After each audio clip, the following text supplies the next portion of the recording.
Enregistrement. Voilà, donc l'enregistrement a démarré. Bienvenue, merci de vous être connectés aussi nombreux et nombreuses pour ce webinaire. Le but est de faire un partenariat gagnant entre Proxinov et puis EMC2 pour décrypter cet appel à projet de France 2030 qui est sorti il y a quelques jours sur l'offre française de robots et de machines intelligentes d'excellence. Donc, comment va se structurer un petit peu ce webinaire? Tout d'abord, une introduction et puis une présentation de Proxinov, puisque vous êtes quelques-uns à ne pas être membres de Proxinov. Donc, je pense que c'est aussi un petit peu important qu'on puisse vous présenter ce que nous faisons et donc pourquoi est-ce que nous organisons ce webinaire. Une présentation aussi de la stratégie robotique de France 2030, avec les différents appels à projets qui ont été lancés autour de la robotique et qui sont tous assez importants pour la filière de la robotique industrielle. Et ensuite, je laisserai la parole à mes confrères du pôle EMC2 donc pour décrypter l'appel à projet et également parler de l'accompagnement qu'ils ont mis en place pour les non-adhérents et les adhérents du pôle, qui font que derrière, une réponse à un appel à projet est gagnante. Donc, une petite présentation de Proxinov. Donc, Proxinov, nous, on a 2 casquettes. Alors, est-ce qu'il est possible pour les personnes qui ne parlent pas de couper leur micro, s'il vous plaît? Sinon, je peux le faire à votre place, mais ce sera plus désagréable. Donc, Proxinov, nous avons 2 casquettes. Nous sommes un cluster et un centre de ressources technologiques. Donc, ces 2 casquettes, en fait, vont définir le type d'action que nous faisons. Donc, en tant que cluster, notre rôle, c'est d'animer la filière de la robotique industrielle.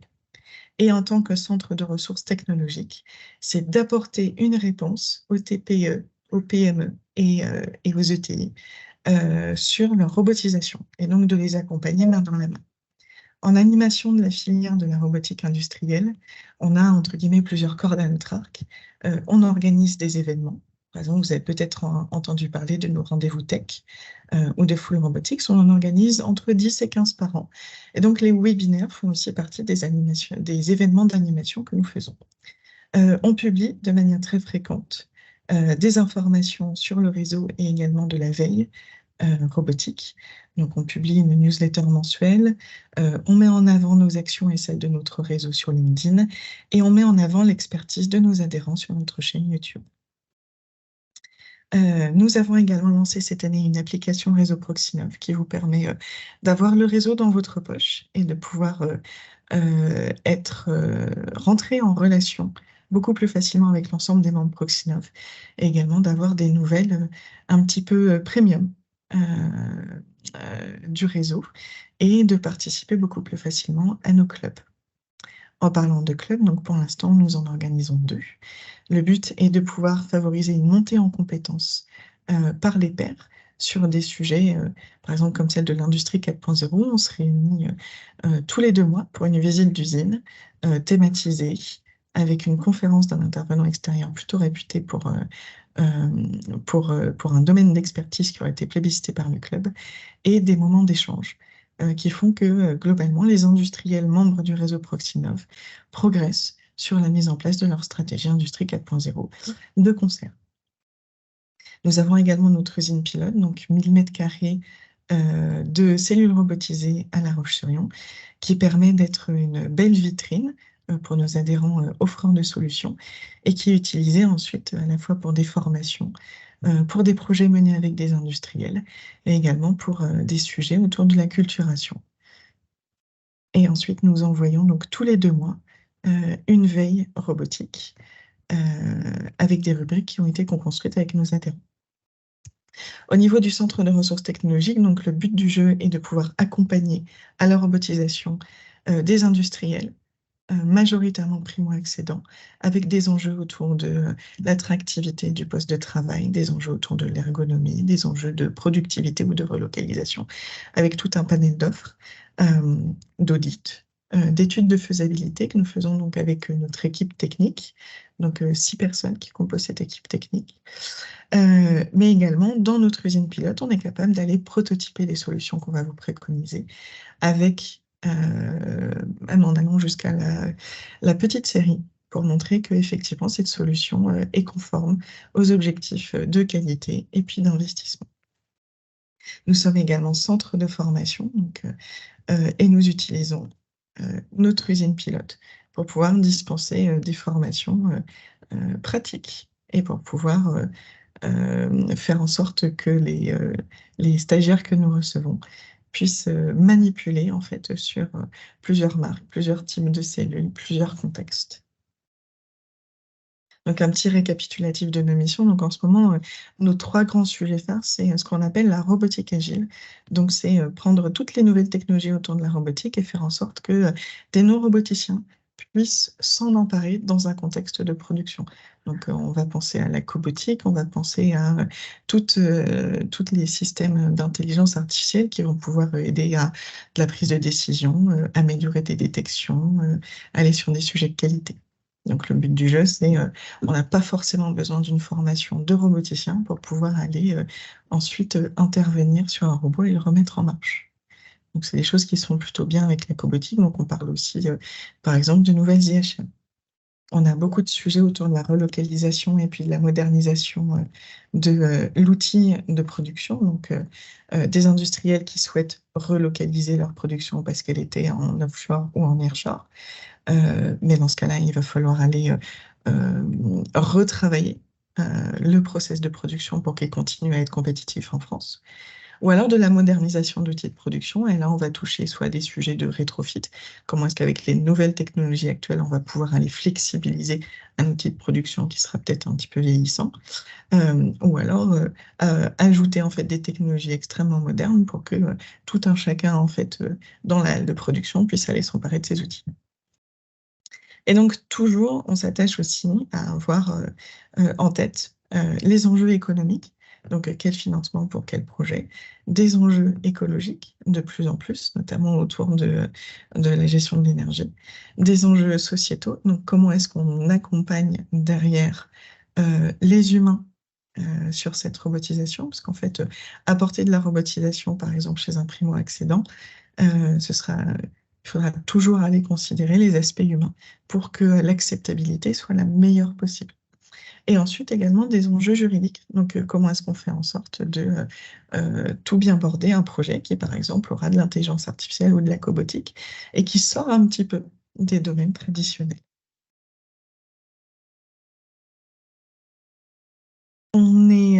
On a eu une très très belle croissance récemment, donc on est actuellement plus de 200 entreprises au sein du réseau Proxinov sur l'ensemble du territoire français, même si on a quand même un joli tropisme sur la région Pays de la Loire, dans laquelle nous sommes implantés depuis maintenant plus de 10 ans. Et donc on a des actions tout au long de l'année pour fédérer et puis animer ce réseau. Et en tant que centre de ressources technologiques, donc plus de 175 projets qui ont été réalisés depuis 2015. On a entamé un gros travail cet été aussi pour cartographier ces projets, pour en sortir des données qui pourront illustrer encore plus l'impact que ces projets ont eu sur la vie économique du territoire, notamment en termes d'emplois créés. Donc les 3/4 des projets sont réalisés en région Pays de la Loire, parce que on le voit, c'est beaucoup plus facile pour nous d'aller convaincre des industriels avec les outils que nous avons en proximité. Et donc, nos actions en tant que CRT sont déductibles Crédit Impôt Recherche et Crédit Impôt Innovation grâce au label CRT, qui est un label décerné par l'État. Donc globalement, cette combinaison unique d'expertise fait que nous sommes capables d'aller apporter une réponse très ciblée, proche du terrain, avec à la fois notre équipe technique, donc une très grosse variété de compétences, et des personnes qui sont formées de manière régulière, qui montent en compétences sur les nouvelles technologies, tout en ayant une bonne connaissance de différents procédés de production, notre usine pilote, mais surtout la force du réseau. C'est-à-dire que quand nous n'avons pas des compétences en interne, nous sommes capables d'aller nous appuyer sur le réseau pour apporter des compétences complémentaires. Et c'est aussi ce que nous faisons là, en vous proposant ce webinaire en partenariat avec EMC2, c'est-à-dire que nous n'avons pas la compétence de montage de projets collaboratifs. Mais par contre, EMC2 là est le pôle de référence sur le manufacturing. Donc, c'était très intéressant de pouvoir vous proposer quelque chose en collaboration. Avant de laisser la parole à EMC2, juste quelques slides pour pouvoir vous présenter un petit peu la stratégie France 2030 au global concernant la robotisation. On a eu de la chance en avril dernier de recevoir Catherine Simon, donc la conseillère au numérique industriel du SGPI, qui porte donc en fait les différents appels à projets autour de la robotique que je vais vous présenter avant de laisser mes collègues faire un focus sur l'appel à projet robotique d'excellence. Globalement, le SGPI a 3 grands axes dans sa stratégie. Le premier axe, c'est la transformation des industries. Le but, c'est d'avoir un outil de production qui soit compétitif, durable et souverain. Donc, ces 3 mots-clés sont très importants et générateurs d'emplois sur le long terme. Le deuxième grand axe, c'est d'aller faire de la réindustrialisation par la rupture. Donc, d'aller refabriquer en France des productions qui avaient été délocalisées. Donc, par exemple, elle avait donné l'exemple de production textile, mais également de vélos électriques. En pensant la réindustrialisation autrement, parce qu'on ne peut pas garder les mêmes process de production quand on a délocalisé sa production en offshore ou en nearshore. Et également, le troisième axe qui est extrêmement complémentaire, c'est ce qui est appelé la néo-industrialisation. Donc, aller créer de nouvelles filières sur des marchés émergents à forte valeur ajoutée pour profiter en fait de notre excellence robotique et créer un leadership européen, voire mondial. À côté de ces grands axes, il y a 4 dynamiques qui sont très importantes et structurantes, dans lesquelles il faut aussi s'attacher quand on répond en fait à ces différents appels à projets. Donc, il y a 4 mots-clés importants qu'on retrouve de manière fréquente dans les appels à projets France 2030. C'est des mots-clés autour des dynamiques collaboratives, notamment les plateformes. Donc, les plateformes pour pouvoir ce qu'ils appellent fertiliser de manière croisée, donc pouvoir se faire rencontrer différentes filières, différentes technologies, et croiser ensuite les marchés d'application, parce qu'une technologie ne va pas être forcément dédiée à un seul marché, mais à plusieurs. Donc les pôles, les clusters sont là, les centres d'innovation, les lieux totems de la French Tech. On peut penser large et on peut penser plateforme. Ensuite, il y a le binôme recherche et entrepreneuriat, donc s'appuyer à la fois sur le monde académique, il manque un petit N, donc sur les laboratoires d'excellence, mais également sur les startups industrielles et deep tech. Le but, c'est d'aller apporter du soutien et ensuite de gagner en souveraineté. Le troisième mot-clé important, c'est le mot-clé des territoires. Donc, aller soutenir les TPE, les PME et les ETI industriels au sein des territoires d'industrie. Donc, il y en a 136 en France. Ça maille un petit peu tout le territoire français. Du coup, c'est aussi important de l'avoir à l'œil. Et ensuite, il y a l'aspect éducation et formation, et on retrouve cet aspect en filigrane dans beaucoup d'appels à projets. Il y a également l'appel à projet compétences et métiers d'avenir, qui a un focus très très fort sur la formation initiale et continue autour de la robotique. Et donc du coup, France 2030 a lancé 3 grands appels à projets pour soutenir la filière.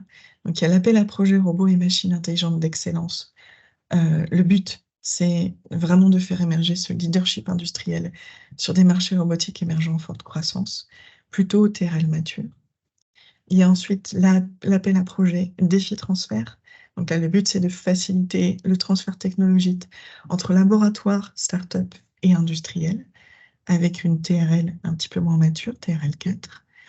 Et ensuite, l'appel à projet compétences et métiers d'avenir, où là, le but, c'est d'aller à la fois proposer de nouvelles offres de formation initiale et continue sur toute la chaîne de valeur de la robotique, donc en pensant aussi à l'intégration, à la maintenance, mais aussi mieux mailler en fait les offres existantes et apporter des réponses à des enjeux d'attractivité, de promotion des métiers, de féminisation. Et toujours en transverse, les enjeux du développement durable et de la transition écologique.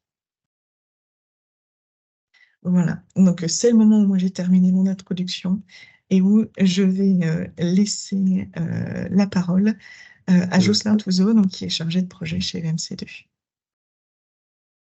Alors, je vais partager notre écran. Merci Jade. Mais de rien, merci à vous.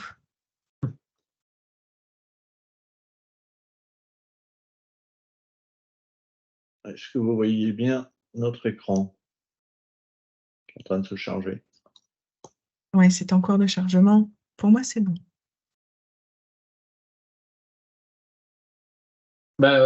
Merci Jade. Donc du coup, donc Jocelyn Touzeau, je travaille au pôle EMC2. Je suis dans l'équipe expertise qui accompagne notamment à tout ce qui est labellisation de projet.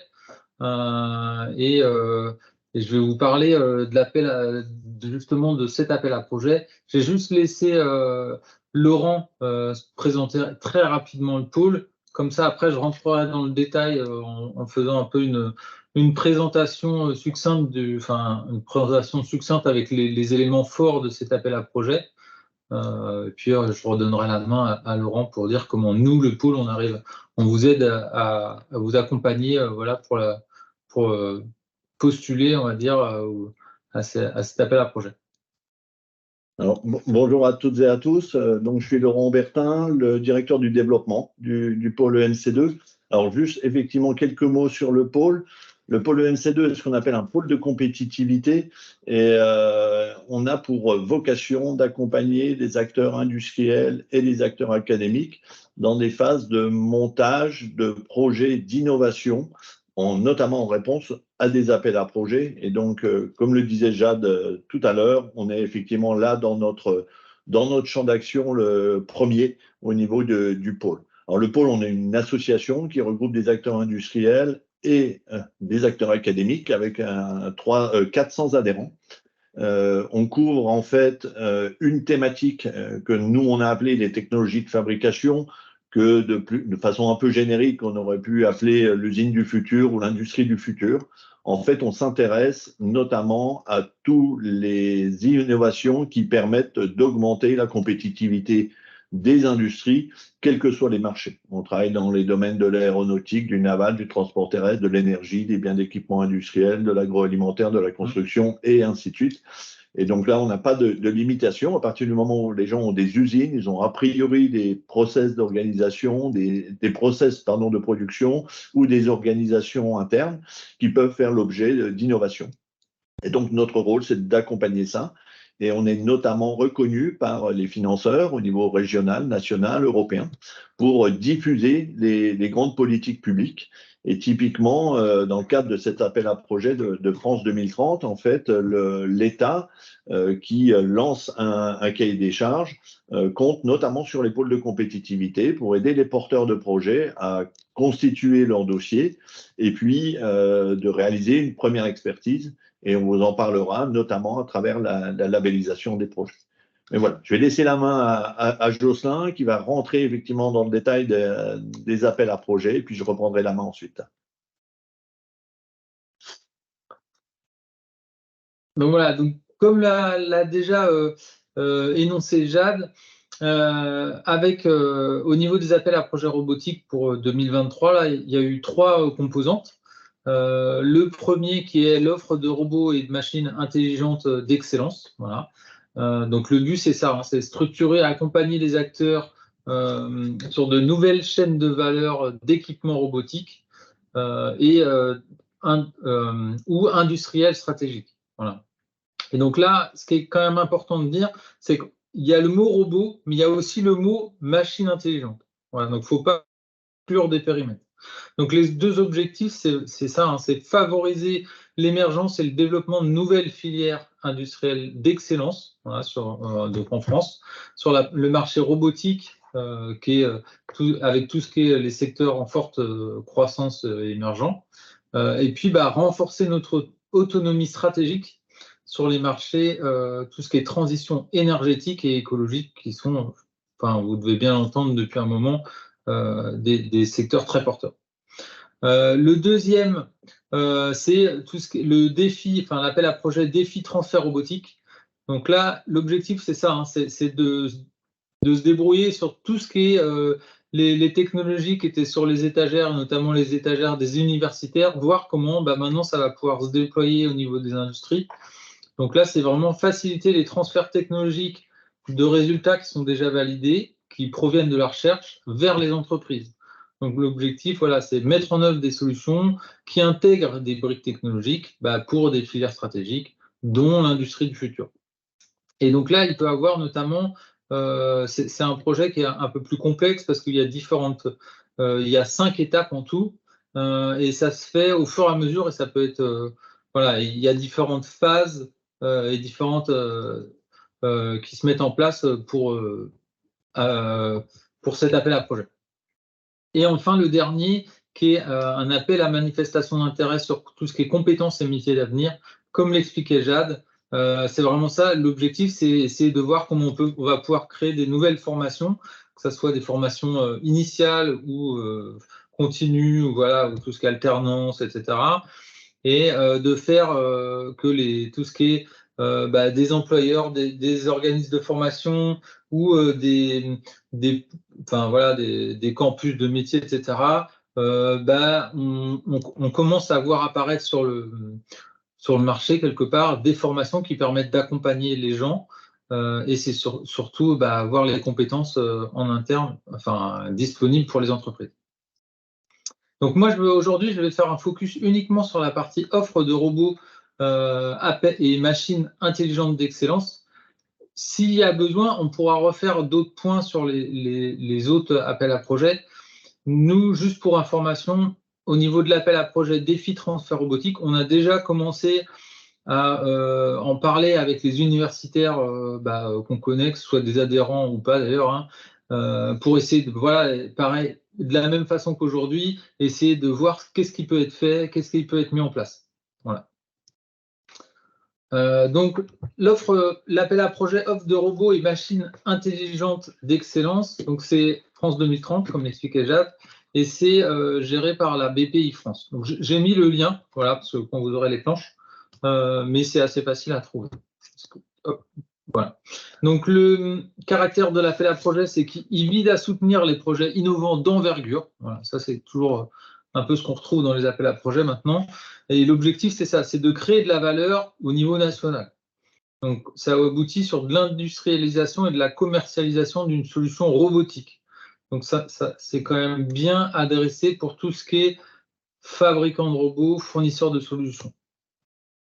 Donc là, le lancement officiel, il s'est fait en début de ce mois-ci, là, le 6 juillet, à la RoboCup de Bordeaux. Il y a 3 dates de relève. Alors, il y a une date de relève qui est juste à la rentrée, qui est le 21 septembre. C'est apparemment, il y a peut-être des gens qui ont déjà des choses sur l'étagère. Il y en a 2 autres, donc il n'y a pas d'inquiétude. Mais si vous avez déjà quelque chose, ça veut dire qu'il y a déjà une première date qui est dès la rentrée. Les 2 grands objectifs pour cet appel à projet, voilà, c'est favoriser l'émergence et le développement des entreprises avec des nouvelles filières industrielles d'excellence sur tout ce qui est marché robotique émergent en forte croissance ou venant en rupture. Donc, c'est vraiment ce qu'on cherche, c'est des choses vraiment innovantes, qui vont changer, qui vont être différenciants, avec sur la notion de produits, de procédés, de modèles des marchés consolidés. Et là, ça s'adresse un peu à tous les acteurs, que ce soit start-up, petites entreprises, PMI, etc. On a aussi tout ce qui est, on voit avec toute la notion de relocalisation notamment, c'est de renforcer l'autonomie stratégique sur les grands marchés de transition au niveau énergétique et écologique. Donc là, ça répond aux demandes et aux besoins des filières stratégiques prioritaires.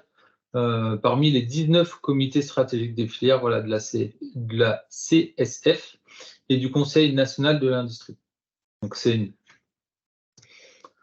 donc pour la nature des projets qui sont attendus, ça se focalise sur différentes choses. Donc il y a une partie investissement matériel, de la R&D, du logiciel, de l'équipement de production qui seront nécessaires pour le développement et le déploiement d'une offre de robots et de machines intelligentes.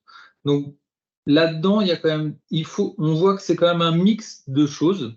Ça ne peut pas être par exemple que logiciel ou que matériel. Il va falloir montrer quand même qu'il y a une création de valeur qui se porte sur différentes thématiques qui ont permis à la fin d'avoir une offre de robots voilà, qui peut se commercialiser. Donc l'objectif, c'est ça, hein, contribuer au développement d'une filière d'excellence à forte valeur ajoutée. Je me répète, hein, je te le dis, mais c'est vraiment le texte.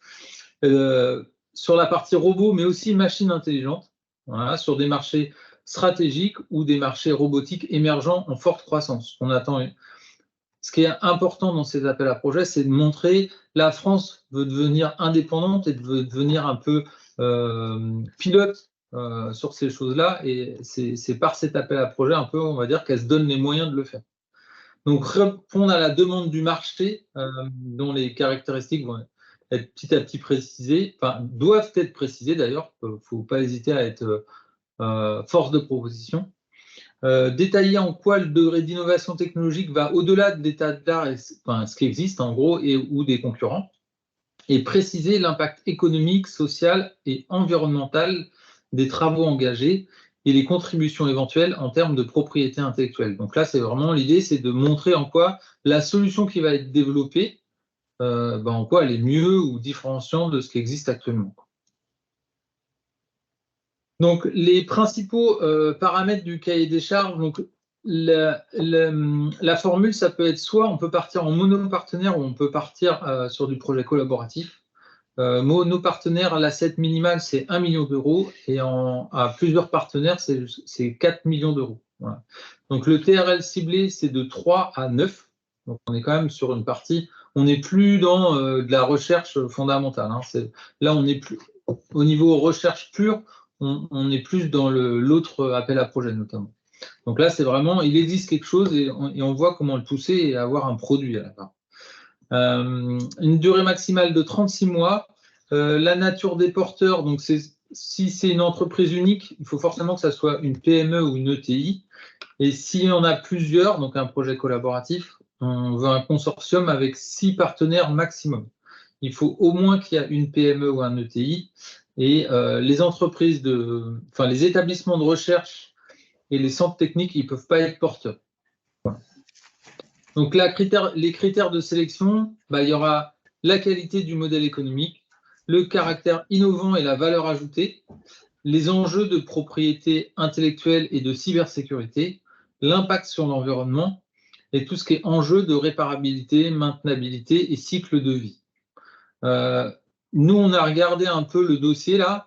La première phase, qui est la phase un peu de, je pense que ça va permettre un peu de faire une phase de sélection des offres, enfin des projets avant d'aller plus loin dans le financement. Ça consiste à faire un PowerPoint, voilà, de 30 pages. Nous, c'est quelque chose où en la labellisation, c'est des choses standards avec, en fait, c'est tout le temps les mêmes parties qui sont demandées. Donc, ça veut dire que le processus là pour répondre à la première relève, je pense il est quand même assez simple et accessible pour un peu qu'on structure bien le projet. Et puis, c'est quand même un effort adapté pour la première phase de section. Voilà. Donc, ce qui est dit dans l'appel à projet là, c'est notamment tout ce qui est labellisation par les pôles de compétitivité sera reconnu dans les différents dossiers, en plus déjà d'aider à structurer et d'avoir une vision d'expertise sur les projets. Et donc enfin, sur la partie financement, donc il y a 2 volets dans cet appel à projet. Il y a une partie volet recherche industrielle et une partie développement expérimental. Ce qu'on voit, c'est qu'il y en a un, en gros, le premier, il y a beaucoup plus de... voilà, c'est plus subventionné parce qu'on sent qu'il y a plus d'implications, on part d'un peu plus loin. Et c'est pour ça qu'on arrive à avoir des subventions, là, par exemple pour les PME, qui sont aux alentours de 70% pour la recherche industrielle, alors qu'elle est de 45% pour le développement expérimental. Voilà. Donc c'est des choses quand même assez standards. Ce qu'on peut voir, c'est qu'il y a une différenciation entre les aides enfin les régimes, les zones AFR et les zones qui ne sont pas AFR. Donc ça veut dire que c'est des zones avec des aides à finalité régionale. On arrive à retrouver des cartographies sur Internet. Si vous cherchez, vous allez trouver assez vite si vous êtes dedans ou pas. Et on voit qu'il y a quand même 15% d'écart. Voilà. Il y a tout ce qui est un volet qui est important, dont j'ai parlé déjà avant, et il va y avoir tout ce qui est efficacité énergétique et environnementale, où là, on voit que le fait de faire ça, ça peut permettre d'avoir plus de subventions. Voilà. Et enfin, juste pour la façon dont c'est réparti, parce que souvent, quand on parle voilà, de 50% d'aide, en fait, là-dedans, il y a c'est 60% de subventions et 40% d'avances remboursables. On peut avoir une modulation de 10%, ça veut dire 70% de subventions et 30% d'avances remboursables, si on voit et apparaît bien dans le projet tout ce qui est l'aspect transition écologique. Voilà. Donc, je vais laisser maintenant Laurent parler un peu de l'offre qui est proposée là par le pôle EMC2 pour vous accompagner voilà, pour répondre à cet appel à projet. Rebonjour à toutes et à tous. Alors, comme le disait Jocelyn, et tel que c'est effectivement précisé dans le cahier des charges, la labellisation par les pôles de compétitivité est, je dirais, un élément qui est reconnu et pris en compte dans le cadre de cet appel à projet. Il est également indiqué que le soutien de la filière ou des filières utilisatrices peut également être pris en compte. Juste pour peut-être vous préciser, ceux qui ne connaîtraient moins effectivement ces dispositifs de labellisation, donc les pôles de compétitivité, je dirais, depuis leur création, ont mis en place des outils qui visent à donner un label sur des projets avant leur dépôt. Et ce label permet notamment de garantir à des financeurs que le dossier est structuré en fonction de l'appel à projet, que les informations du projet correspondent bien au cahier des charges et surtout apporter une première expertise pour les financeurs sur la qualité et les enjeux du projet qui est déposé. Alors pour eux, c'est pour les financeurs et typiquement BPI, il faut quand même avoir en tête que BPI, je dirais, aujourd'hui gère une partie des financements dans le cadre de France 2030 sur tous les secteurs d'activité. Et donc du coup, ils n'ont pas spécialement au départ une expertise sur les différentes thématiques des appels à projets. Et le fait d'être passé par un pôle de compétitivité, notamment un pôle qui aura une vue spécifique sur ces sujets d'industrie du futur, apporte à BPI un gain de temps dans l'évaluation effectivement des projets et un regard effectivement extérieur. Donc, cette phase de labellisation au niveau du pôle EMC2, en fait, nous, on établit et on met en place des comités de labellisation tous les mois pour effectivement présenter des projets devant des experts indépendants qui ont signé des engagements de confidentialité et qui vont donner un avis sur le projet. C'est une sorte d'oral blanc qui est fait par le porteur de projet et qui va devoir, en 20 minutes, expliquer ce qu'il va réaliser. Les experts qui sont autour de la table, des acteurs industriels, des acteurs académiques, vont pouvoir challenger le porteur de projet, notamment avec un objectif de renforcer la qualité de son dossier et notamment si dans la présentation du projet, les éléments ne sont pas compris par les experts, je dirais, les questionnements qui peuvent être remontés par les experts permettent de mettre le doigt sur les points d'amélioration qui sont nécessaires au dossier avant de le déposer. On demande à nos experts d'avoir un regard critique, puisque l'enjeu, c'est que les dossiers, effectivement, soient de qualité et un maximum de chances d'obtenir un financement, mais surtout bienveillant, puisque notre rôle est un rôle d'accompagnement et du coup, je dirais, cette phase de labellisation est quand même, au-delà d'un coup de tampon par un pôle de compétitivité, une vision externe d'un projet par des experts et qui, derrière, effectivement, augmente, et on le voit dans beaucoup d'appels à projets, les taux de réussite de financement entre les dossiers qui sont déposés. Et globalement, les dossiers déposés par les pôles de compétitivité ont un taux de réussite meilleur. Alors, suivant votre positionnement local, régional, national, donc il existe des pôles de compétitivité un peu partout en France. Certains sont orientés sur des marchés, mais de type aéronautique, automobile. Alors, ils peuvent avoir ces pôles de compétitivité, un axe de travail autour de l'usine et de l'usine du futur, mais le pôle EMC2, lui, a cette spécificité de travailler uniquement sur cette thématique-là, et on est très peu en France à avoir cette expertise au niveau des pôles, et ce type d'appel à projet rentre pleinement au cœur de notre activité. Et du coup, on a décidé, nous, de mettre en place une offre d'accompagnement spécifique pour les entreprises dans le cadre de cet appel à projet, avec effectivement 3 niveaux différents et possibles d'accompagnement par rapport à cet appel à projet. Alors, le premier niveau, je dirais, c'est un niveau, on va dire, d'information. C'est déjà ce que l'on fait aujourd'hui, et merci à Proxinov de nous avoir conviés, et on est ravis effectivement de travailler avec Proxinov sur ce webinaire pour présenter le dispositif. Donc cette première phase, c'est effectivement de décrypter l'appel à projet, et puis de pouvoir répondre à des questionnements que peuvent se poser des porteurs de projets. Donc, on propose, et ce pour l'ensemble des acteurs, qu'ils soient adhérents ou non adhérents pour le MC2, un petit temps d'analyse lors d'un premier rendez-vous en physique ou en visio sur votre projet, essayer de comprendre ce que vous voulez faire, essayer de vous orienter par rapport au cahier des charges, échanger vis-à-vis du cahier des charges pour voir si votre projet est bien en adéquation avec ce cahier des charges. Peut-être avoir cet échange sur les grandes orientations et la stratégie de réponse à l'appel à projet. On vous a fait une présentation assez rapide en quelques slides du cahier des charges. Il y a une dizaine, une quinzaine de pages en réalité. Et on peut imaginer que chaque mot est important.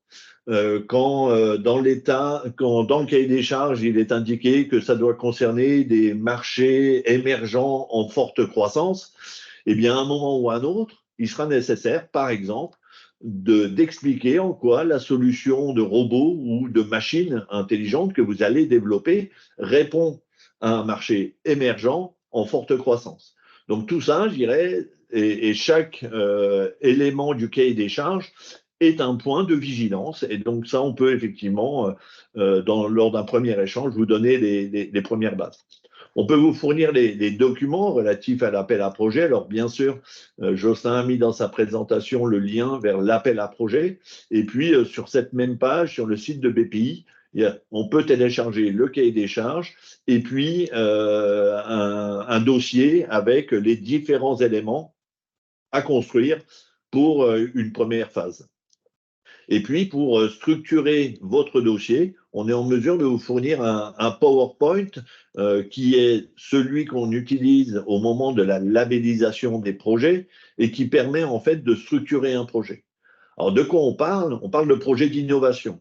Comme l'a expliqué Jocelyn, l'enjeu, c'est de développer des robots ou des machines, et il va être nécessaire derrière d'expliquer en quoi, je dirais, votre projet vise bien à développer ces robots et ces machines.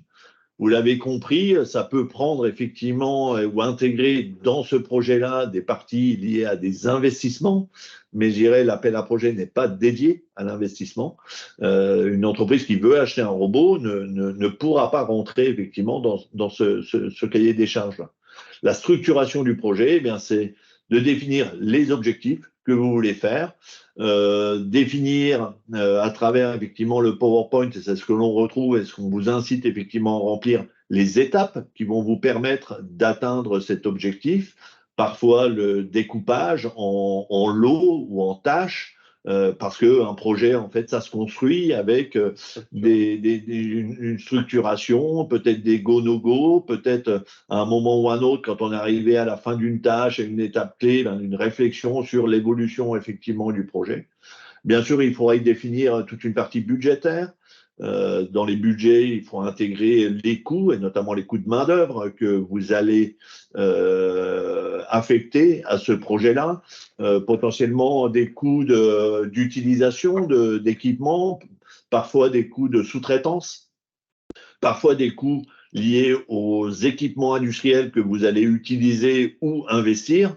Et dans la partie investissement dont je parlais à l'instant, en fait, c'est avant tout l'amortissement des machines que vous achèterez pour réaliser le projet et pour développer cette machine ou ce robot. C'est également de définir en quoi votre projet est innovant et donc faire une analyse de l'état de l'art. C'est de pouvoir apporter des éléments de marché et donc également de montrer en quoi ce projet va vous permettre de créer de l'emploi, créer, je dirais, du chiffre d'affaires, puisque il faut quand même avoir en tête qu'aujourd'hui, ces projets d'innovation qui sont somme toute pas négligeables en termes de montant, puisque à partir d'1 million d'euros pour des projets portés par des PME et des ETI, c'est effectivement significatif. Il est important en fait que ces projets structurent le fonctionnement de l'entreprise. Un bon projet, selon moi, c'est un projet qui, financement ou pas, devra se faire, pour lequel l'entreprise, je dirais, a défini que c'était dans son axe stratégique de développer cette nouvelle machine et ce nouvel équipement. Il y a l'opportunité d'un financement public, il faut en profiter, mais c'est bien dans cet esprit-là. On ne pas un projet juste, effectivement, pour aller chercher du financement. Donc ça, cette première étape, voilà, c'est un temps d'échange que l'on réalise en fait nous de façon gratuite en fait parce que c'est couvert par les financements publics que le pôle EMC2 obtient notamment auprès des régions ou auprès de l'État. La deuxième étape, le deuxième niveau de cet accompagnement possible, c'est un accompagnement que l'on fait pour nos adhérents. Donc là, alors, bien sûr, on retrouve effectivement le premier niveau. Et puis là, on va affecter en fait un chargé de projet dédié qui va être à vos côtés pour partager les bonnes pratiques, potentiellement au fur et à mesure de l'écriture de votre dossier, de réaliser des relectures des documents que vous fournissez, de vous faire des restitutions et des commentaires, j'irai sur ce que vous avez renseigné. On parle là d'accompagnement au montage de projet, c'est-à-dire que à ce moment-là, on ne prend pas la plume, on n'est pas effectivement à rédiger pour vous, on va, j'irai être à vos côtés pour vous donner des clés en détail par rapport à votre projet, vérifier la conformité par rapport à l'appel à projet, et puis toute la partie expertise. Alors une expertise sur la forme, et notamment à travers effectivement l'expérience des chargés de projet du pôle EMC2. C'est notre métier. Chaque année, on identifie près de 150 projets. Il y en a 60 qui vont jusqu'à la labellisation et qui sont déposés à des appels à projets. Et tous les projets sont en lien avec des thématiques de l'usine du futur. Donc, on a une bonne expertise de ce qu'est un appel à projet et quelle est la forme que l'on doit effectivement apporter.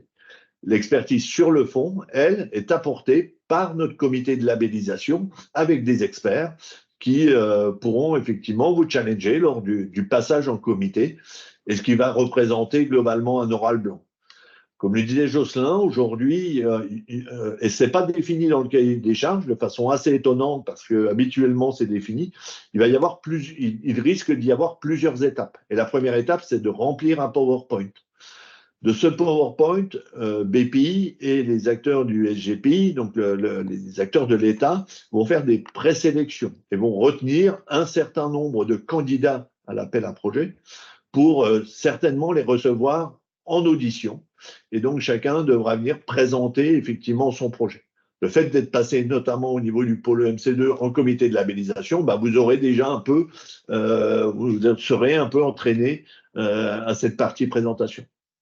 Les étapes suivantes, et comme je le disais, pas inscrites dans le cahier des charges, mais on a suffisamment l'habitude pour imaginer comment ça va se passer. Pour les projets qui seront passés en présélection, qui auront été audités, l'État va à nouveau affiner sa sélection et va demander aux candidats les plus prometteurs de renseigner un document complet. Et en général, là, donc c'est un document rédigé qui est à à fournir, avec des détails très précis sur le projet, sur les modalités de financement de ce projet. Et là, en général, l'État laisse 1 à 2 mois aux entreprises pour rédiger le projet. Ce qui est important, du coup, c'est que même pendant la première phase, il faut déjà réfléchir à cette phase d'écriture de projet, même si on ne prend pas la plume à tout écrire. Je dirais, il faut bien avoir structuré son dossier et peut-être parfois préparer des éléments en amont, parce que quand on a 1 ou 2 mois pour rédiger l'ensemble, c'est parfois un peu tendu. Et enfin, donc un troisième niveau de prestations là, que l'on appelle des prestations à la carte. On est là sous forme effectivement de jours d'accompagnement que l'on va proposer aux porteurs de projets, avec un découpage que l'on a fait de 3 jours, 5 jours, 10 jours, où là on va avoir notre chargé de projet qui va être affecté à l'entreprise et qui va pouvoir interagir avec l'entreprise sur ses besoins et potentiellement, interagir avec les financeurs. Dans ces prestations à la carte, comment ça se passe? Eh bien, on a notre chargé de projet qui est affecté. On va réaliser une réunion de cadrage, notamment pour définir le nombre de jours dont vous allez avoir besoin. Dans certains cas, nous, on passe une journée, 3 jours, dans des dossiers compliqués ou des gros dossiers. Certaines entreprises nous demandent de passer 20 jours, 30 jours. Donc, tout ça, on va le définir avec vous pour définir notre champ d'action dans l'accompagnement à l'écriture de projet. Et puis, on a cette facilité du fait de notre position d'être en relation avec les financeurs, de pouvoir les solliciter, d'interagir avec eux sur des questionnements que vous pouvez avoir sur les projets. Et ce que l'on propose, en fait, c'est différentes briques dans la phase d'écriture de projet. On peut intervenir dans la définition de la stratégie de réponse à travers le découpage. Alors vous avez peut-être un très gros projet, il faudra peut-être en faire plusieurs. Il n'est pas interdit de déposer plusieurs dossiers à un appel à projet. Après, il faut voir si ça a du sens. Parfois, il vaut mieux monter un gros projet que 2 petits ou l'inverse. Tout ce qui est découpage en lots. Donc, en fait, on parle de projets d'innovation. Donc, il y a ce qu'on appelle des verrous technologiques qui vont être nécessaires à lever. Donc, il faut identifier ces verrous technologiques et vous allez devoir justifier ce que vous allez faire pour lever ces verrous. Donc, tout ça, je dirais, nécessite effectivement des phases de découpage. On peut être en appui à la rédaction, notamment sur la partie technique. Alors, bien évidemment, à partir de vos données, nous, on intervient dans tous les sujets industrie du futur, et donc c'est vous les experts de vos machines, de vos robots. Donc, vous apportez effectivement le contenu technologique, et puis à partir effectivement de vos données, on peut être en appui dans la phase de rédaction et ce coup-là, prendre le crayon. On peut intervenir être un appui dans la partie de la rédaction de tout ce qui est lié aux critères de sélection. Donc, l'adéquation avec l'appel à projet, la maturité financière de l'entreprise. Typiquement, sur ces projets-là, si je reprends le projet individuel, 1 million d'euros, les aides potentielles qui peuvent monter à 60-70% d'aide, il faut comprendre que l'État ne financera des entreprises sur des montants d'aide que si les entreprises démontrent leur capacité financière, 1, à monter le projet, et 2, à le suivre. Et tout ça se traduit notamment par les fonds propres des entreprises qui doivent être à la hauteur des aides et des ambitions du projet. Toute cette partie liée à la création de l'emploi, toute la partie modèle économique, l'impact économique pour l'entreprise, l'impact environnemental. Donc, on peut être aussi, effectivement, et prendre la plume sur ces parties-là. De la même façon, l'État ne financerait pas, par exemple, un projet d'1 million d'euros si on déclare qu'à l'issue du projet, on va faire 50 000 euros de chiffre d'affaires parce qu'on aura développé une nouvelle machine. Donc, il faut effectivement avoir, je dirais, des ratios qui ne sont pas formellement inscrits dans les cahiers des charges, mais qui sont nécessaires. On peut donc du coup intervenir sur toute cette partie liée à des conseils sur le business model, travailler sur la formalisation de l'annexe financière qui n'est pas demandée en première phase, mais qui sera effectivement à structurer. Ensuite, réaliser une relecture, ce coup-ci argumentée. Et là, on prend la plume pour faire des propositions de reformulation par rapport aux besoins. On assure aussi, possiblement dans cette phase, la préparation au passage de comité de labellisation, le travail sur le PowerPoint, ce genre de choses. Et puis, on peut vous soutenir dans le cadre du dépôt en ligne. Alors, vous voyez, le panel est somme toute très, très large.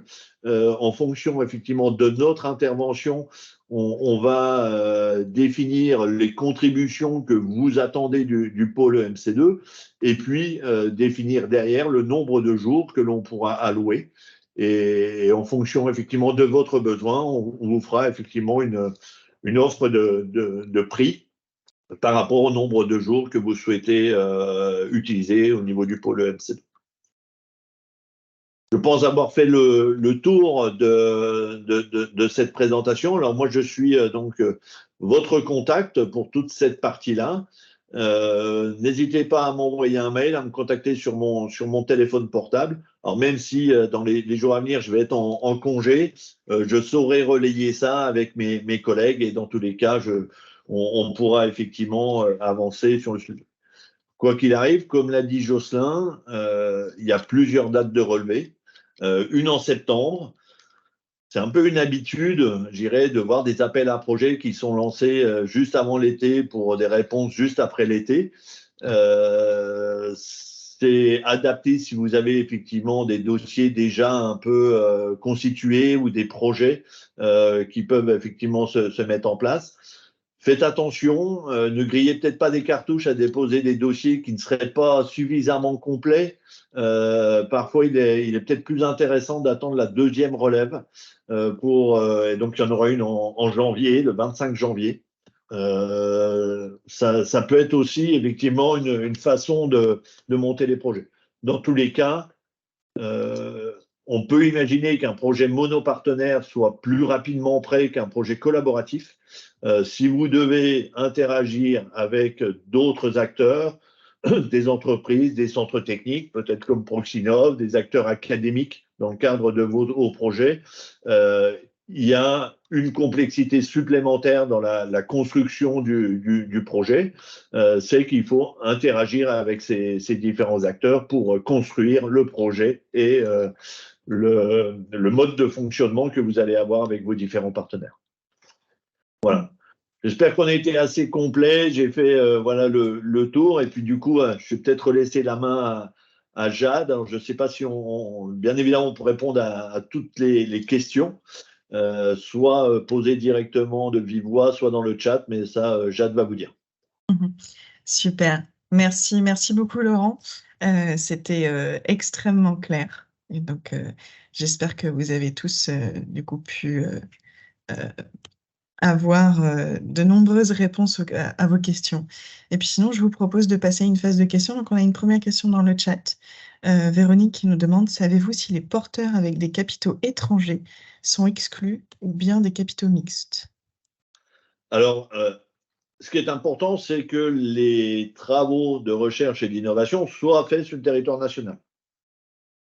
Et donc, effectivement, il faut des entités en France, mais la nature des capitaux n'est pas un obstacle, mais il faut que les travaux soient réalisés en France. Et idéalement, j'irais, pour donner plus de chance au projet, c'est bien évidemment montrer que les retombées économiques se font en France. Merci Laurent. D'autres questions peut-être, soit dans le chat, soit vous pouvez directement prendre la parole et ouvrir votre micro pour poser une question. On a une question, un établissement public européen peut-il faire partie du consortium? Alors pour tout ce qui est acteurs étrangers, dans tous les cas, techniquement, je pense qu'ils peuvent être partie du consortium, mais ils ne seront pas financés. Ouais, c'est ça. Donc on peut effectivement, c'est pas toujours effectivement une bonne une bonne façon de répondre à ces appels à projets de France 2030 que de mobiliser des acteurs étrangers, ou en tout cas qui réaliseraient des travaux à l'étranger, parce que à la vue d'un financeur, c'est une complexité qui est apportée effectivement dans le cadre du projet et qui risque de ralentir le projet. Par contre, il y a d'autres appels à projets plutôt européens dans lesquels on peut aller mobiliser des établissements publics européens. Exactement. Si jamais ça vous intéresse, je pense que le pôle EMC2 pourrait vous rediriger vers d'autres types d'appels à projets. Exactement. Donc, il faut voir qu'au niveau européen, il existe un consortium qu'on appelle public-privé qui travaille autour de toutes les thématiques industrie du futur. Et beaucoup d'appels à projets concernent notamment les sujets robotiques. Alors Laurent, on a une petite question technique sur les capitaux propres dans le chat. Ouais. Donc c'est vrai que Catherine Simon insistait sur le fait que cet appel à projet était ouvert à toutes les startups sans condition de capitaux propres. Et pourtant, on a une petite technicalité sur les conditions. Alors, il y a eu dernièrement effectivement un webinaire avec Catherine Simon qui est intervenue au niveau national sur ce sujet-là. Ce qu'elle a dit, en tout cas moi, ce que j'en ai retenu, c'est que ce sujet des capitaux propres, je dirais, fait partie aujourd'hui des règles de BPI dans la capacité effectivement de financer les projets. Que cette règle est en discussion au sein du SGPI pour l'alléger et permettre effectivement aux startups de pouvoir déposer. Mais quoi qu'il arrive, ce que l'on voit, c'est qu'il y a parfois des assouplissements sur les capitaux propres et nécessaires au moment du dépôt du dossier, en particulier pour les startups quand elles démontrent qu'elles vont faire des levées de fonds et que du coup, elles vont augmenter au fur et à mesure du projet leurs capitaux propres. Pour ça, je dirais, ça peut entraîner, je dirais, dans le conventionnement avec BPI, que l'attribution des aides soit conditionnée au lever de fonds. Mais c'est effectivement un sujet qui est entre les mains du SGPI pour trouver des solutions. Mais les règles de base, je dirais, c'est telles que je vous les ai indiquées. Dans tous les cas, je dirais, c'est clair que l'appel à projet est ouvert aux startups, mais quand une startup monte un projet d'1 million d'euros, si elle a 10 000 euros de fonds propres, comment elle démontre qu'elle va être capable de mener un projet d'1 million d'euros sur 36 mois, impliquer effectivement des équipes, mener effectivement à bien le projet. Donc tout ça, je dirais, ça reste à démontrer dans le projet. Et donc, il va falloir être, somme toute, très convaincant. Et on peut être convaincant, notamment en montrant une trajectoire de levée de fonds, par exemple, sur le projet. Merci Laurent. On a une autre question. Est-il possible de présenter un dossier dans une seconde levée s'il a été refusé? Et est-ce qu'il y a suffisamment de temps entre le premier et le deuxième appel pour avoir la réponse?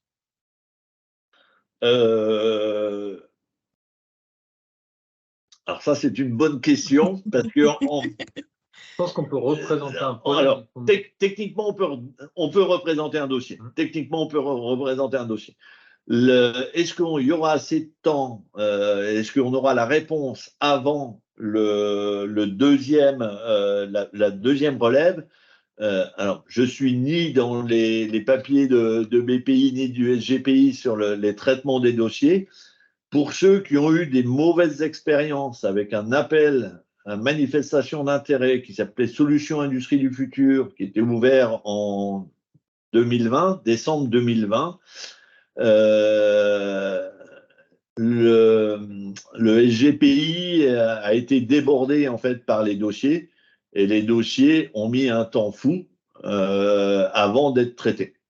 Et là, je dirais donc qu'il y a un délai de 4 mois Je pense que ça risque d'être un peu court. Mais voilà, Madame Simon avait dit aussi que l'enjeu, c'est de fluidifier. Il y a un format de réponse initiale avec un PowerPoint qui est somme toute assez facile pour des acteurs comme BPI ou le GPI d'analyser. Tout dépendra aussi du nombre de dossiers. Si il y a, alors je crois l'appel à manifestation d'intérêt à l'époque Solutions Industrie du Futur, c'était 700 dossiers qui ont été déposés au niveau national. Voilà. Si demain il y a 1000 dossiers qui sont déposés en septembre, il n'est pas certain qu'on ait un retour d'ici le mois de janvier. Mais malheureusement, je ne peux pas m'engager pour. C'est pas moi qui fais l'analyse. Moi, j'aurais une question du coup. Est-ce que ils ont annoncé le nombre de projets qu'ils souhaitaient financer via cette AAP? Pour Défi Transfert, ils ont annoncé, ils se disent 30, pas plus. Et sur cette AAP, ils n'annoncent rien? Non. Rien n'est indiqué effectivement sur le nombre de projets. Et Mme Simon, de la même façon, n'a pas indiqué, je dirais, le montant financier réservé à cet appel à projet. Alors, si on revient en 2020, il y a eu un discours d'Emmanuel Macron qui parlait, notamment pour cette filière Solutions Industrie du Futur, de près de, si je ne m'abuse, 600 millions d'euros. 300 millions d'euros dédiés au développement de l'offre, 300 millions d'euros dédiés à l'intégration de l'offre. Je ne sais pas si cet appel à projet rentre dans les montants qui avaient été annoncés par Emmanuel Macron, surtout qu'il s'est passé 3 ans depuis France 2030 a été créé, donc la répartition des budgets n'est peut-être pas la même. Mais du coup, ce que disait Madame Simon, c'est que quand je parle du SGPI, c'est le secrétariat général pour l'investissement, donc c'est les services de l'État rattachés au Premier ministre. Ce que disait Madame Simon, c'est que en fait l'enjeu c'était de financer tous les bons projets. Il reste à monter des bons projets. Super. On a une autre question. Tu as dit tout à l'heure qu'un porteur seul ne pouvait pas proposer juste un logiciel. Qu'en est-il si le but est de rendre intelligent une machine ou de faire du rétrofit d'équipements existants? Il est précisé effectivement dans le cahier des charges que les projets qui ne concerneraient que le développement d'un logiciel, ils ne seront pas éligibles. Donc si c'est développer un robot existant pour lui apporter de nouvelles fonctions, on peut imaginer que ça ne s'arrête pas au logiciel. J'imagine que l'on peut effectivement apporter autre chose, notamment toute cette partie matérielle. Ce qu'il faut bien avoir en tête, c'est qu'effectivement, cet appel à projet, on veut que la France puisse avoir des fabricants de machines. Voilà. On revient, je dirais, à toute, une position, je dirais, de l'État dans la phase de réindustrialisation. C'est la nécessité d'avoir en France des fabricants de machines, parce que voilà, si on veut réindustrialiser la France, l'enjeu, c'est pas qu'on aille acheter nos machines en Europe ou encore moins hors de l'Europe. Donc l'enjeu, c'est vraiment d'avoir effectivement des fabricants de machines, et on est bien sur ce sujet-là du développement de matériel. Super, merci beaucoup Laurent. D'autres questions dans l'Assemblée?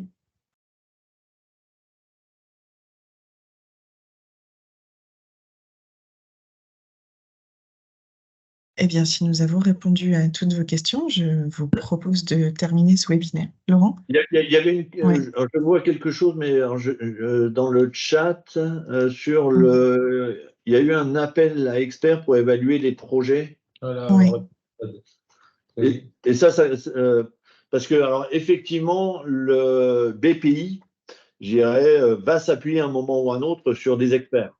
Et donc, peut effectivement interroger, notamment à travers la filière Solutions Industrie du Futur, la recherche d'experts qui seront en fait mandatés à un moment ou à un autre pour évaluer des projets. Alors typiquement, du côté du pôle MC2, nous, on fait partie des experts qui évaluent en fait des projets dans différents appels à projets. Alors malheureusement, on ne pourra pas être jugé parti, on ne pourra pas être dans les comités d'évaluation des projets qu'on a labellisés. Mais quelque part, je dirais, le fait que l'on soit dans les comités d'expertise et d'évaluation nous permet aussi d'avoir, je dirais, une proximité avec les financeurs et puis deux, une bonne vision de ce qu'ils attendent.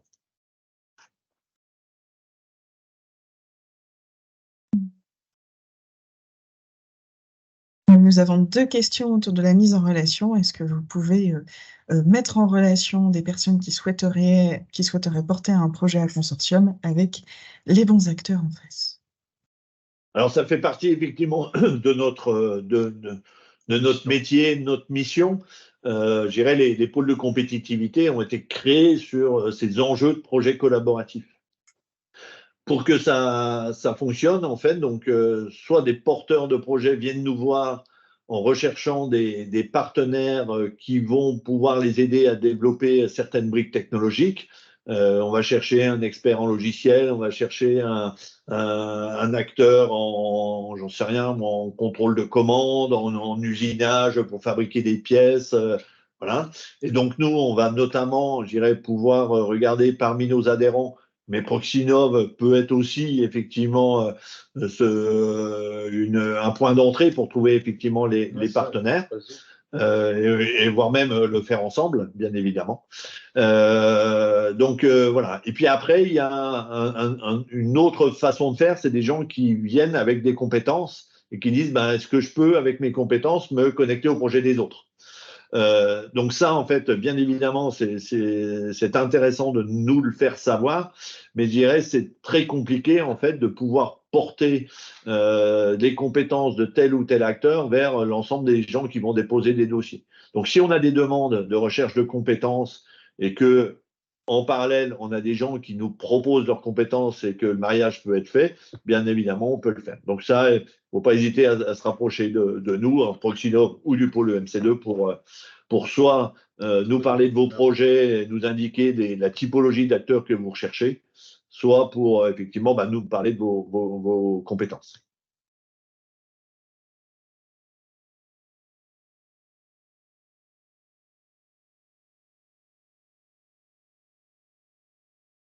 Nous avons ensuite une question autour du calendrier. Imaginons que le projet est retenu. Quand peut-il démarrer? C'est-à-dire, est-ce qu'on peut candidater en 2023 pour démarrer fin 2024? Alors, en règle générale, j'ai plus de batterie. Il ne faudrait pas que ça coupe. Ouais, c'est dans mon sac. En règle générale, donc mais c'est vrai que ce n'est pas vu qu'il n'est pas le cahier des charges n'est pas très complet par rapport à ce que l'on voit habituellement. À savoir qu'effectivement, il n'y a pas les différentes étapes et les différentes phases. En règle générale, les financements, les projets peuvent démarrer à partir du moment où on a déposé un dossier complet. Non, c'est pas ça. Non, c'est un USB-C. Je suis désolé parce que j'ai ma batterie qui est sur le point de fermer et ça risque de couper. Donc je reviens. Le calendrier n'est pas bien défini. En règle générale, les projets, la prise en compte des dépenses sont liées à la date de dépôt du dossier complet. C'est-à-dire certainement après la première phase de sélection, après l'audition, après, j'irai la demande de dépôt de dossier complet. Donc, à partir de ce moment-là, j'irai les dépenses peuvent être effectivement comptées. Par contre, elles ne garantissent pas que le dossier va être retenu. Donc, c'est au risque des périls, effectivement, des entreprises. Du coup, a priori, bien évidemment, un projet déposé en 2023, pour démarrer fin 2024, je dirais, c'est envisageable. C'est envisageable. Mais il y a quand même des chances, notamment si ça correspond à un calendrier de levée de fonds, que l'État, je dirais, mette en en suspens en fonction des levées de fonds réellement faites. Si je peux me permettre de compléter ma question à l'oral, il me semble qu'il y avait une date de clôture du projet en juin 2024, quelque chose comme ça. Ah oui, la dernière relève, en fait, là, donc il y a 3 relèves. Une relève le 21 septembre, une relève le 2023, une le 25 janvier 2024 et une le 25 juin 2024. Donc effectivement, on peut déposer, et je dirais, notamment si l'enjeu c'est de plutôt viser la fin de l'année, c'est plutôt peut-être de 2024, c'est plutôt effectivement de déposer soit en janvier, soit en juin 2024. Et vous pensez que l'analyse des dossiers sera faite au fil de l'eau ou ils vont attendre la fin et prendre tous les dossiers d'un coup? Ah non, ça va être au fil de l'eau. À chaque relève, en fait, ils vont établir l'analyse des dossiers. Et vu qu'ils n'indiquent pas un montant global dédié à cet appel à projet, parfois, je dirais, ils indiquent un montant global. Et en disant que si le montant est consommé avant la fin des dernières relèves, eh bien, l'appel à projet pourrait être fermé avant. Là, on n'a aucune information sur le sujet. Donc, on peut imaginer que la stratégie là soit d'accompagner et de donner de la visibilité à des porteurs de projets sur l'opportunité de déposer des dossiers. Oui, parce qu'on peut se dire, premier arrivé, premier servi, mieux vaut se ruer sur le premier appel, ou alors le peaufiner et attendre des appels d'après. Oui, j'irais. Ce qu'il faut quand même avoir en tête, c'est que là, le cahier des charges est sorti le 8 juillet. Pour une réponse le 21 septembre. Oui, 21 septembre. C'est très, très court, en fait. C'est très court. C'est très, très court. Il y aura très peu. Il y aura des dossiers déposés, c'est certain. Notamment parce que dans un certain nombre d'acteurs, nous, au niveau du pôle de compétitivité, on échange sur ces cahiers des charges depuis le mois de mars avec les services de l'État. Donc, on a déjà une visibilité au niveau des pôles que ces appels à projets allaient sortir. Au départ, on nous les avait promis en avril, puis en juin, et en fin de compte, sont sortis en juillet. Donc, on peut imaginer que certains acteurs aient déjà des dossiers, alors pas complétés, mais en tout cas des projets définis. Ils savent ce qu'ils veulent faire, comment le faire, et donc s'ils arrivent à mobiliser leurs ingénieurs dans le mois d'août, début septembre, voilà, il y aura des dossiers déposés. Mais voilà, personnellement, je trouve que le délai est très très court et ça facilite pas effectivement l'opportunité pour des porteurs de projets de déposer un dossier de qualité. On peut imaginer aussi qu'il y ait beaucoup de dossiers qui soient de mauvaise qualité déposés en septembre. Et oui, d'où les questions sur les délais d'analyse. Donc là, on a un retour. D'accord. Merci, monsieur Bertin. Ben, je vous en prie. Super, merci à tous. Je vous propose de clôturer ce webinaire. Dans tous les cas, n'hésitez pas à nous contacter pour le montage de cet appel à projet ou bien d'un des 2 autres, que ce soit Proxinov ou bien EMC2. De notre côté, nous avons des adhérents qui sont intéressés sur les 3 appels à projet. Donc, on sera aussi dans la capacité de vous aiguiller pour faire du matching. Je mets mes coordonnées dans le chat, comme ça, vous aurez aussi mes coordonnées en plus des coordonnées de Laurent. Et puis, je vais arrêter l'enregistrement et vous souhaiter à tous un excellent déjeuner, une belle fin de semaine. Et puis, j'espère à bientôt. Merci beaucoup. Merci à toutes et à tous et bonne journée et bonnes vacances pour ceux qui en prennent. Ceux qui le sont déjà. Merci beaucoup. Bonne journée. Et merci Laurent merci et à Lisa tous. aussi pour votre participation. Merci Jade. Merci à tous, à très bientôt. Au revoir. Merci, bonne journée, au revoir. Au revoir.